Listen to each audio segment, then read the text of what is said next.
India سے پوچھا ہے دیوالی کی مٹھائی کھانے کا حکم، دیوالی کے موقع پر لوگ مٹھائی دیتے ہیں، اس کا کھانا کیسا ہے اور اس کی مٹھائی قبول کرنی چاہیے کہ نہیں کرنی چاہیے؟ اس پر پوری امت کا اجماع ہے کہ جو بھی غیر مسلموں کے مذہبی تہوار ہیں، مذہبی رسومات ہیں، ان میں کسی قسم کی شرکت جائز نہیں ہے۔ لوگ یہ کہتے ہیں کہ وہ بھی تو ہماری عید میں شریک ہوتے ہیں، تو دیکھیں ان کے مذہب میں یہ اجازت ہے کہ ہماری عید میں اور ہمارے تہوار میں شریک ہوں، ہمارے مذہب میں اجازت نہیں ہے۔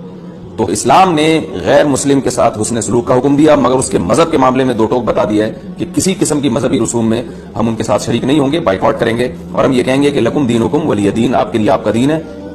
ہمارے لیے ہمارا دین ہے۔ اور اس بارے میں صحیح حدیث بھی ملتی ہیں۔ حضرت انس بن مالک رضی اللہ تعالیٰ عنہ فرماتے ہیں کہ ہم مدینہ میں تھے، ایک خاص تہوار تھا جو شروع سے اہل عرب کا چلا آ رہا تھا، ہم وہ تہوار منایا کرتے تھے، تو آپ صلی اللہ علیہ وسلم نے ہمیں اس تہوار سے منع کر دیا، اور آپ صلی اللہ علیہ وسلم نے فرمایا کہ اللہ تعالیٰ نے ہمیں اس کے بدلے میں دو تہوار دے دیے ہیں، ایک عید الفطر اور عید الاضحیٰ۔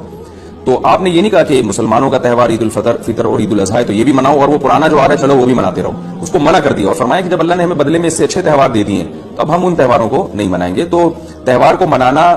یہی ہوتا ہے کہ آپ ان کے ساتھ مٹھائی میں شریک ہو جائیں یا ان کے ساتھ رنگ رلیوں میں شریک ہو جائیں، کسی بھی طرح سے شرکت ہوگی تو وہ منانا ہی کہلائے گی، لہذا اس کی اجازت نہیں ہے۔ امام اہل سنت سیدی اعلیٰ حضرت امام احمد رضا خان محدث بریلوی رحمت اللہ علیہ فرماتے ہیں کہ جن دنوں مشرکین کا تہوار ہو اور وہ ان دنوں مٹھائیاں خریدتے ہو، اور ان دنوں ان کے تہوار کی نسبت سے صرف مٹھائی خریدنا یہ بھی کفر ہے۔